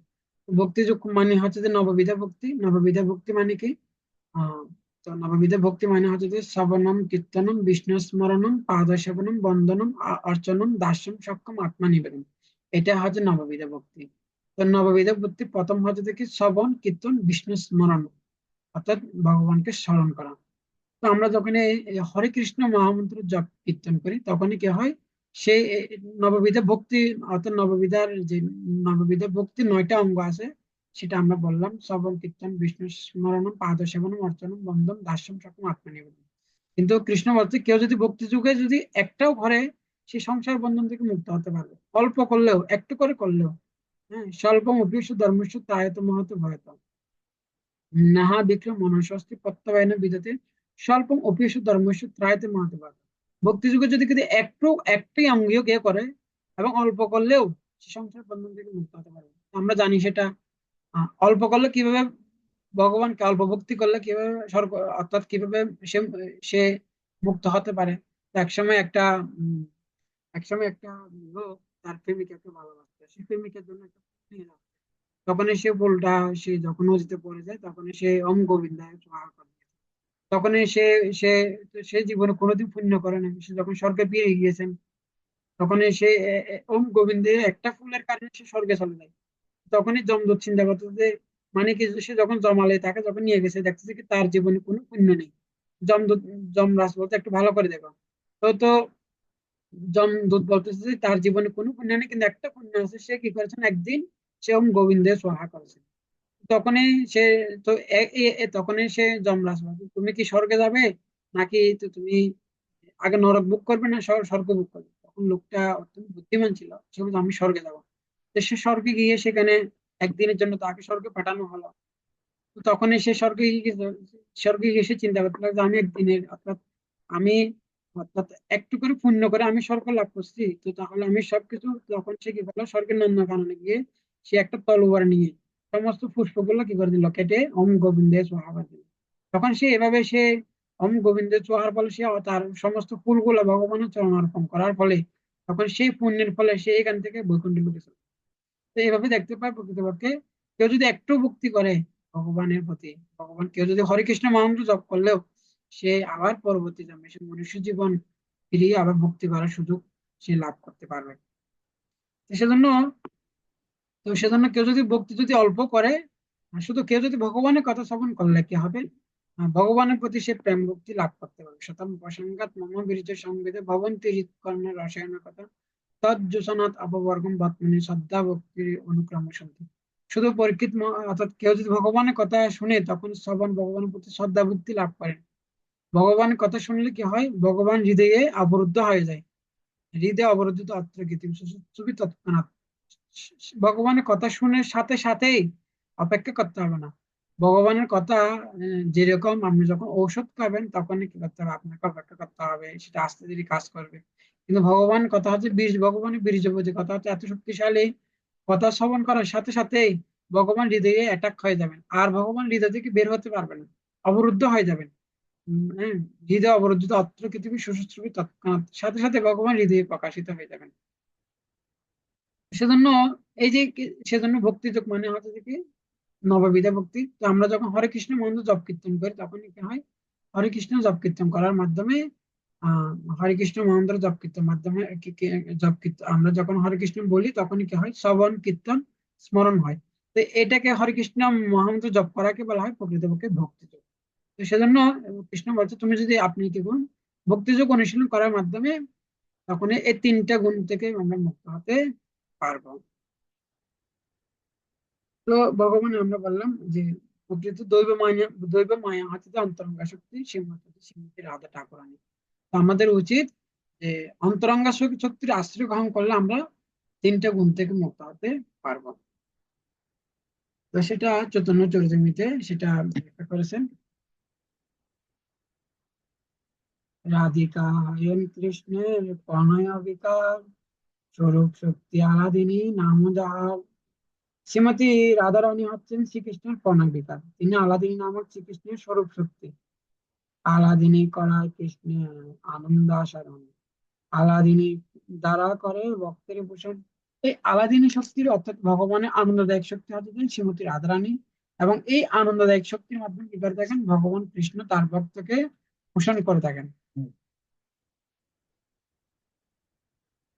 আলাদিনী সার প্রেম, প্রেম সার ভাব, ভাবের পরম কাষ্ঠা নাম মহাভাব। মহাভাব স্বরূপিণী শ্রী রাধা ঠাকুরানী, সর্বগুণ কোন কৃষ্ণ, গুণকণে কৃষ্ণ কান্তা শিরোমণি। তো সেজন্য শ্রীমতী রাধা ঠাকুরানী হচ্ছেন মহাভাবের মূর্ত প্রকাশ, তিনি হচ্ছেন সমস্ত গুণের আধার এবং কৃষ্ণ প্রেয়সীদের শিরোমণি। তো সেজন্য আলাদিনী শক্তি সম্বন্ধে বলতে যে তাৎপর্য ছিল প্রপাত আলাদিনী শক্তির ক্রিয়ার নাম প্রেম। সেই প্রেম দুই প্রকার, শুদ্ধ ভগবত প্রেম ও মিশ্র ভগবত প্রেম। কৃষ্ণগত আলাদিনী শক্তি যখন কৃষ্ণকে আনন্দ দান করে, জীবের কৃপা করেন, তখন জীবের কৃষ্ণ প্রেম লাভ পায়। যখন আলাদিনী শক্তির আশ্রয় গ্রহণ করব তখন আমরা কৃষ্ণ প্রেম লাভ করব। অর্থাৎ কৃষ্ণের প্রতি আমাদের স্বাভাবিক প্রেম রয়েছে, কিন্তু সেই প্রেমটা বিকৃত হয়ে গেল, গুণের দ্বারা প্রবাহিত হয়ে গেল। অর্থাৎ সেই প্রেমটা বিকৃত হয়ে সেটা কামে পরিণত হলো। কিন্তু যখন আমরা আলাদিনী শক্তির আশ্রয় গ্রহণ করব তখন আমরা কি হতে পারবো, আলাদিনী শক্তির আশ্রয় গ্রহণ করার মাধ্যমে যখন কৃষ্ণের যে প্রেম, সেই অমৃত অমৃত রূপ সে কৃষ্ণ প্রেম, সেটা আমরা লাভ করতে পারবো। কিন্তু সেই আলাদিনী শক্তি যখন বহিরাঙ্গ মায়া শক্তির দ্বারা কলুষিত হয়, জীবের মধ্যে দিয়ে প্রকাশিত হয়, তখন তা শ্রীকৃষ্ণের একে আকর্ষণ করে না। যখন আমরা বহিরঙ্গ শক্তির আশ্রয় গ্রহণ করব তখন আমরা কৃষ্ণকে আর আকর্ষণ করতে পারবো না। তখন জীব বিষয় বাসনা মত্ত হয়ে কৃষ্ণ প্রেম থেকে বঞ্চিত হয়। সে সময় জীব কৃষ্ণ প্রেমে উন্মাদ হওয়ার পরিবর্তে জড় সুখ ভোগের প্রতি উন্মাদ হয়, এবং জড়া প্রকৃতি গুণের সংসর্গের ফলে সে দুঃখময় জড় বন্ধনে আবদ্ধ হয়ে থাকে। সেজন্য সেজন্য কৃষ্ণ বলছে আনন্দ চিন্ময় রস প্রতিভাবিতা বিস্তা বীর্য নিজের উপতয় কলাবি গোলক এবং নিবিশত কিলা আত্মগত গোবিন্দ মাদে পুরুষম। হ্যাঁ, তো সেজন্য কৃষ্ণ যখন গোলক বৃন্দাবনে থাকে কি করে থাকেন, আনন্দ চিন্ময় রস প্রতিভাবিত হবে। কৃষ্ণ অন্তরঙ্গ শক্তিকে আশ্রয় গ্রহণ করে সে গোলক বৃন্দাবনে আনন্দ রস আস্বাদন করে থাকেন। তো আমরা আমাদের আনন্দের বিষয় হচ্ছে যে কৃষ্ণ। তো কৃষ্ণ হচ্ছে আমাদের আনন্দের বিষয়, কিন্তু কৃষ্ণকে বাদ দিয়ে যখন আমরা আনন্দ পেতে চাইবো সেটা হচ্ছে আমাদের দুঃখের কারণ। আমাদের সমস্ত জীবনের দুঃখের কারণ হচ্ছে যে কৃষ্ণকে বাদ দিয়ে আমরা আনন্দ পেতে চাই। তো কৃষ্ণ হচ্ছে আমাদের জীবনে আনন্দের উৎস হচ্ছে যে কৃষ্ণ। কৃষ্ণকে যখন আমাদের সেন্টারে রাখবো, কৃষ্ণকে আমাদের জীবনের সাথে যুক্ত করার মাধ্যমে আমরা আমাদের জীবনকে সুখী করতে পারি। কৃষ্ণকে বাদ দিয়ে আমরা কি করতে পারবো না, কখনো সুখী হতে পারবো না। তো সেজন্য বলছে নিজের শক্তিতে আমরা মায়াকে অতিক্রম করতে পারবো না। আমরা অর্থাৎ নিজের নিজের শক্তি দিয়ে আমরা কখনো মায়ের বন্ধন থেকে মুক্ত হতে পারবো না। কৃষ্ণের শক্তির মাধ্যমে আমরা মায়ের বন্ধন থেকে মুক্ত হতে পারবো। সেজন্য আশ্রয় করিয়া বজে তারে কৃষ্ণ নাহিতে যে আর সবে মরে অকারণ। কৃষ্ণকে আশ্রয় করলে আমরা মায়ার বন্ধন থেকে মুক্ত হতে পারবো, কৃষ্ণকে আশ্রয় গ্রহণ না করলে আমরা মায়ার বন্ধন থেকে কখনো মুক্ত হতে পারবো না। তো এই বিষয়ে সুন্দর করে একটা গল্প বলবো। যে একসময় কি হয়, একটা গাভী আর একটা হচ্ছে যে বাঘ, তারা অর্থাৎ বাঘ একটা গাভীকে তাড়া করতে লাগলো। তখন একটা জুফের মধ্যে পড়ে যায়। তখন সে সে গাভীটা তখন সে বাঘটা ক্ষুধার্ত বাঘটা বলতে লাগলো যে, তোমাকে আমি এখন খেয়ে ফেলবো। তো গাভীটা বলতেছে যে যে আমার মালিক আছে, আমার মালিক যখন আসবে তখন তোমাকে মেরবে, তোমাকে মেরে তারপর আমাকে উদ্ধার করবে। তো গাভীটা বলছে, আমি যখন আম্বা আম্বা ডাকবো তখন আমার সন্ধ্যা হলে আমি যখন আম্বা আম্বা ডাকবো আমার মালিক আসবে। ঠিক সেরকমও আশ্রয় করিয়া বুঝে তারে কৃষ্ণ নাহিতে দিই। তো আমরা যখন কৃষ্ণকে আশ্রয় গ্রহণ করবো, আমরা এখন হরে কৃষ্ণ মহামন্ত্র জপ করতেছি, কীর্তন করতেছি। হরে কৃষ্ণ, হরে কৃষ্ণ, কৃষ্ণ কৃষ্ণ, হরে হরে, হরে রাম, হরে রাম, রাম রাম, হরে হরে। এখন আমরা হরে কৃষ্ণ মহামন্ত্র জপ কীর্তন করতেছি। তো আমাদের কি আছে, আমাদের একটা মালিক আছে। তো আমরা আমরা যখন মৃত্যুবরণ করব তখন আমরা হরে কৃষ্ণ বলবো। যখন হরে কৃষ্ণ বলবো তখন কৃষ্ণ তৎক্ষণাৎ আমাদেরকে এসে নিয়ে চলে যাবেন। কিন্তু কিন্তু বাঘ, তার তো কোনো মালিক নেই। তখন সে কি করবে, তার বাঘ, তখন কৃষ্ণ এসে তখন যাদের কোনো মালিক নেই তাকে আসে আগে তার কাছেও আসবে, কে আসবে, যমদূত এসে তাকে তাকে গ্রেপ্তার করে তাকে ধরে নিয়ে চলে যাবে। তো আমরা যে এই যে গাভী যে আম্বা আম্বা ডাকতেছে তখন তার মালিক আসতেছে। ঠিক সেরকম এই যে আমরা আম্বা ডাকতেছি, মানে অর্থাৎ আমরা হলাম না সেই গাভীর মতো। আমরা এখন কি ডাকতেছি, আমরা এখন ডাকতেছি, আমরা এখন কৃষ্ণকে ডাকতেছি। কৃষ্ণ হচ্ছে আমাদের মালিক। কৃষ্ণ, আমরা আমরা যখন হরে কৃষ্ণ বলতেছি আমরা কৃষ্ণকে ডাকতেছি।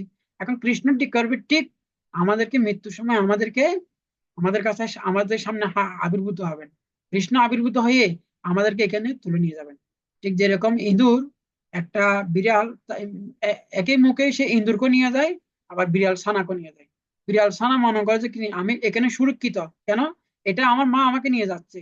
কিন্তু একই মুখে যখন ইঁদুরকে নিয়ে যায় সে বুঝতে পারে যে কি আমি এখন মৃত্যুর সম্মুখীন হয়েছি, এই যে কোনো মুহূর্তে আমার মৃত্যু অবধারিত।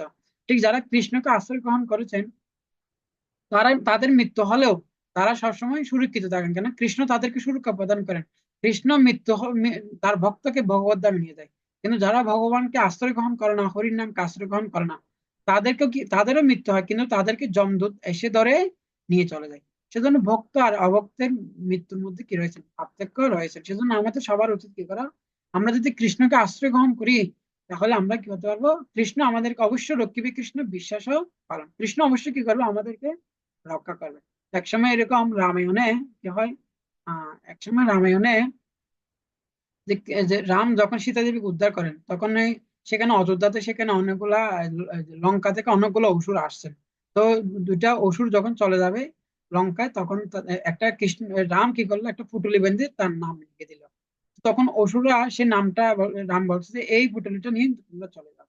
তখন সমুদ্রে যখন মাঝখানে গেল, তো তখন সে পুটুলিটা তারা খুললো, সেখানে দেখতেছে সেখানে রাম নাম লেখা আছে। তখন সে বলছে, ও এটা রাম নাম, তখন সেটা তারা ফেলে দিয়েছেন। সাথে সাথে জল উপরে উঠে তারা, যেহেতু সেজন্য কৃষ্ণকে যেহেতু বিশ্বাস করে নাই, সেজন্য তারা জলে ডুবে মারা গেল। ঠিক সেরকম এই জগতে তারা ভগবানকে কি করে না, ভগবানের নামকে বিশ্বাস করে না। ভগবানের নাম ভগবান থেকে অভিন্ন চিন্তা, হ্যাঁ, নাম চিন্তামণি কৃষ্ণ চৈতন্য রস বিগ্রহ পূর্ণ শুদ্ধ নিত্য মুক্ত অভিন্নাথ নাম নাবিনী। ভগবানের নাম ভগবান থেকে অভিন্ন, ভগবানের নাম ভগবান থেকে শক্তিশালী। নাম নামকারী বহুধা নিজ সর্বশক্তি তত্তার পিতা নিয়মিত ভালো যথা দূষিত বা কিবা ভগবানের মাপে দুর্দেব দিশামে ভগবানের নাম ভগবান, ভগবান থেকে শক্তিশালী। ভগবানের নাম আমাদেরকে উদ্ধার করতে পারেন, কিন্তু দুর্দেব দিশা মহাজনী নানু রাগ। কিন্তু হে হরি নাম আমার একটু কি হলো না, হে হরি নামের প্রতি অনুরাগ হলো না। সুতরাং যাহা হোক, কৃষ্ণের নামকে আশ্রয় গ্রহণ করলে আমরা হতে পারবো। সেজন্য কৃষ্ণের নাম আশ্রয় গ্রহণ করলে, নাম আশ্রয় করিয়া বজে তারে কৃষ্ণ নাই, তাহলে মুক্ত হতে পারবো। তো একসময় দুর্গা দেবী কি করেন, উনি উম, শিবকে বলছে যে কি করে আমাকে বিষ্ণু সহস্র নাম। তখন শিব একদিন কি করেন, পার্বতী দেবীকে বিষ্ণু সহস্র নাম শ্রবণ করাই। তখন এই পার্বতী বলছে এতগুলো নাম কিভাবে মুখস্থ রাখবে, বলছে সংক্ষেপে বলেন।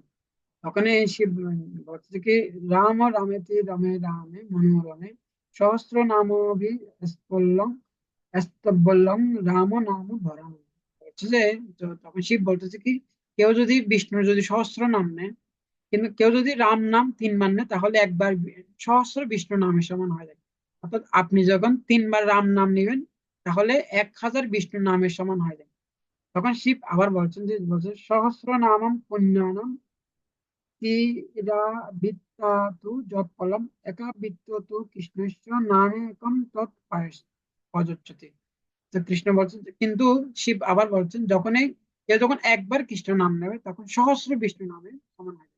অর্থাৎ কেউ যদি 3 বার রাম নাম নেয় তাহলে 1000 বিষ্ণু নামের সমান হয়।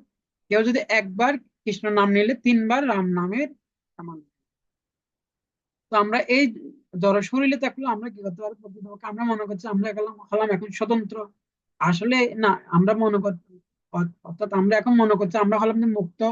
আসলে প্রকৃতপক্ষে আমরা এই জড় শরীরে আমরা মুক্ত হওয়ার জন্য চেষ্টা করতেছি। আমরা মনে করে থাকি যে সাধারণত আম, যে না আমরা অর্থাৎ কেউ কেউ মনে করে থাকে মৃত্যুর পরে সে প্রকৃত মুক্তি লাভ করতে পারবে। কেউ কেউ মনে করছে না আমরা হলাম যে প্রকৃত মুক্ত। আসলে প্রকৃতপক্ষে মুক্তির যে মুক্ত হওয়ার একটা উপায় আছে সেটা হচ্ছে কি, অর্থাৎ এই জড় দেহ থেকেও সে মুক্ত হতে পারে। তো কেউ যদি কি করে থাকেন, কায় মনোবাক্যে কৃষ্ণের সেবা করে থাকেন, কায় মনোবাক্যে কৃষ্ণের সেবা অর্থাৎ কায় মনোবাক্যে কৃষ্ণের সেবা করার মাধ্যমে এই জড় শরীর থেকেও সে মুক্ত হতে পারে। অর্থাৎ এই জড় শরীর থেকেও সে যদি কেউ যদি ভগবানের শ্রীকৃষ্ণের সেবায় যুক্ত হয় এই জড় শরীর থেকেও সে মুক্ত হতে পারে। সেজন্য বলছে ইহা দাস্য হরে দাস্য কর্মণাম মনসা গিরা নিখিলাস অবশ্য অবস্থাসু জীবন মুক্ত। ইহা দাস্য হরে দাস্য কর্মণাম মনসা গিরা নিখিলাস অবস্থাসু জীবন মুক্ত সহ উচিত। অর্থাৎ কেউ এই এই কায় মনোবাক্যে কেউ যদি কৃষ্ণ সেবা করে তিনি জীবিত হয়েও তিনি হয়তো প্রকৃত মুক্ত। তো সেজন্য সেজন্য এই ভক্তি যুগের মহিমা হচ্ছে এটা, অর্থাৎ ভক্তি যুগের মহিমা হচ্ছে যে অর্থাৎ আমরা জীবিত হয়েও এই যে এই জড় দেহ থেকেও আমরা মুক্ত হতে পারি। এই এই অর্থাৎ এই জীবনে আমরা কি হতে পারি, আমরা সুখ শান্তি লাভ করতে পারি। কিন্তু আমরা যদি বৈদিক শাস্ত্র যদি না মেনে তাহলে কি করতে পারবো না, এই জীবনে সুখী হতে পারবো না, পরের জীবনে কিভাবে সুখী হতে পারবো। সেজন্য বলছে জয় শাস্ত্র বিধি ঐশ্বর্য বর্ততে কাম কারত নশ সিদ্ধি অভাবমতি ন সুকম পরাঙ্গতি। তো যারা কৃষ্ণ ভাবনামৃত নয়, শাস্ত্রের বিধি নিষেধ মেনে চলে না, তারা এই জীবনে সুখী হতে পারবে না, পরের জীবনে কিভাবে সুখী হতে পারবে। সেজন্য ভগবত গীতায় কৃষ্ণ আরো বলছেন নস্ত বুদ্ধি চ অযুক্তস্য ন চ চাযুক্তস্য ভাবনা ন চ অভাবয়িত শান্তি অশান্তস্য কুতঃ সুখম। যে ব্যক্তি কৃষ্ণ ভাবনামৃত নয় তার চিত্ত সংযত নয়, যার চিত্ত সংযত নয় সে সে সে কিভাবে সুখী হতে পারবেন। সে অসংযত ব্যক্তি শান্তি, সে কখনো শান্তি লাভ করতে পারে না। তো যখনই আমরা কৃষ্ণ মনে ভাবিত হব, উম, কৃষ্ণের নাম হরিনাম ভগবত ভক্তি অনুশীলন করব, ভগবত ভক্তি অনুশীলন করার মাধ্যমে আমরা আমাদের জীবনকে সুখী করতে পারবো। তো তো আমাদের জীবনকে সুখী করার চাবিকাঠি হচ্ছে আমাদের উপর। আমরা চাইলে কৃষ্ণ ভক্তি অনুশীলন করে আমাদের জীবনকে সুখী করতে পারি, আমরা চাইলে আমাদের জীবনকে দুঃখী করতে পারি, আমরা চাইলে আমাদের জীবন আমরা জড় জগতের বন্ধন থেকে মুক্ত হতে পারি। তো আমরা যতটুকু কৃষ্ণ ভাবনা ভাবিতে হব ততটুকু আমরা আমাদের জীবনকে সুখী করতে পারবো। আমরা যদি সম্পূর্ণরূপে পূর্ণরূপে কৃষ্ণ ভাবনা ভাবিত হই তাহলে আমরা পূর্ণরূপে আমরা জড়বন্ধন থেকে মুক্ত হতে পারবো, আমাদের জীবনকে সুখী করতে পারবো। সেজন্য এই মায়ার 3টা গুণের 4টা পাত রয়েছে, আমি সাহা দ্যুতিষ্ক্রিয়া নেশা অবৈধ সঙ্গ। তো এই 4টা জিনিস হচ্ছে কি মায়ার চরম পাত, আমি সাহা দ্যুতিষ্ক্রিয়া নেশা অবৈধ সঙ্গ। এই সাধারণত এই জড়জগতের মানুষ তারা স্ত্রী পুরুষের প্রতি আকর্ষণ রয়েছেন। এটা হচ্ছে যে রজগুণের প্রভাব। তমগুণের প্রভাব হচ্ছে আমিষ আহার করা। দ্যুতিষ্ক্রিয়া হচ্ছে যে এটা হচ্ছে যে আহ রজগুণের প্রভাব। নেশা হচ্ছে যে এটা হচ্ছে যে তমগুণের প্রভাব। তো যখন এই 4টা নিয়ম পালন করবো আমি সাহা দুষ্টস্ক্রিয়া নেশা অবৈধ সঙ্গ, তখনই আমরা এই 3টে গুণ থেকে আমরা মুক্ত হতে পারবো। এবং ভক্তিযুগ এভাবে আমরা যদি আমরা যখন ভগবানের প্রসাদ পাবো এবং এই 4টা নিয়ম পালন করব তাহলে সম্পূর্ণ মায়ার বন্ধন থেকে মুক্ত হয়ে আমরা সম্পূর্ণ কৃষ্ণ ভাবনা ভাবিত হয়ে আমাদের জীবনকে সুখী করতে পারবো। তো জীবনকে যদি সুখী করতে চাই আমাদের চেষ্টা করতে হবে আমরা যেন 4টা নিয়ম ফলো করি, আমি সাহা দুষ্টস্ক্রিয়া নেশা অবৈধ সঙ্গ। এই 4টা নীতি আমরা যত মেনে চলতে পারবো, এই 4টা নিয়ম মেনে চলার মাধ্যমে আমরা আমাদের জীবনকে সুখী করতে পারবো। কিন্তু এই 4টা নিয়মের ভিতরে কি রয়েছে, সেখানে 3টা গুণের প্রভাব রয়েছে। আর এই 3টা গুণের প্রভাবে আমাদেরকে আমাদেরকে যমদূত আমাদেরকে টেনে নিয়ে নরকে নিক্ষেপ করবেন। সেজন্য সবার উচিত 4টা নিয়ম কঠোরভাবে পালন করা, আমি সাহা দ্বিতীয় নেশা অবৈধ সঙ্গ। তো অনেকে মনে হচ্ছে যে মায়া শক্তিশালী না কৃষ্ণ শক্তিশালী। তো আমরা দেখতে পাচ্ছি আজকে এই যে সারা বিশ্বে লক্ষ লক্ষ মানুষ তারা কৃষ্ণ ভক্তি অনুশীলন করতেছেন, হরে কৃষ্ণ মহামন্ত্র জপ করতেছেন। এবং তারা তারা অত্যন্ত স্ত্রী স্বামী অর্থাৎ স্ত্রী পুরুষের প্রতি আকর্ষণ ছিল, তাদের আমিষ আহারের প্রতি আকর্ষণ ছিল। তারা এই ভৌতিক জগতের সমস্ত সুখ স্বাচ্ছন্দ্য পরিত্যাগ করেছিলেন কেবলমাত্র ভক্তিযোগ অনুশীলন করার মাধ্যমে, কেবলমাত্র হরে কৃষ্ণ মহামন্ত্র জপ কীর্তন করার মাধ্যমে। প্রকৃতপক্ষে কৃষ্ণ সূর্যময়, মায়া হয় অন্ধকার, যাহা কৃষ্ণ তাহা নাহি মায়ার অধিকার। কৃষ্ণ হচ্ছে যে সূর্যের মতো, ভক্তিযোগ হচ্ছে যে সূর্যের মতো।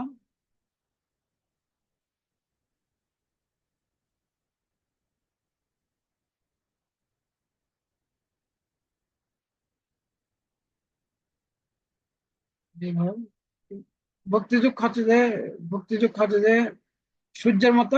যখন আমরা কৃষ্ণকে আশ্রয় করব, তখন এই মায়া থেকে মুক্ত হতে পারবো। আমরা যখন এই ভক্তিযোগ অনুশীলন করবো,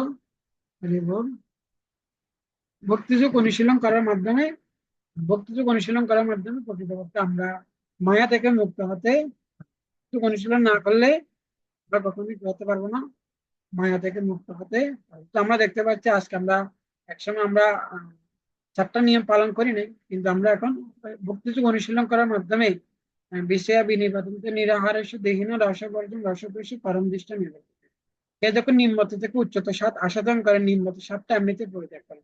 তো আমরা এখন কিছু সময় হয়তো উন্নত স্বাদ আস্বাদন করছি বিধায় আমরা শেষে মায়া থেকে মুক্ত হতে পারছি এবং 4টা নিয়ম কঠোরভাবে পালন করছি, এবং সেজন্য আমরা আমাদের জীবনকে সুখী করতে পারছি। তো আমরাও যদি সেরকম কেউ যদি 4টা নিয়ম পালন করে এবং কৃষ্ণ ভক্তি অনুশীলন করে, তাহলে তিনিও মায়ার বন্ধন থেকে মুক্ত হতে পারে এবং জীবনকে সুখী করতে পারবে। হরে কৃষ্ণ, হরে কৃষ্ণ, কৃষ্ণ কৃষ্ণ হরে রাম, হরে রাম, রাম রাম। তো সবাই ভালো থাকবেন।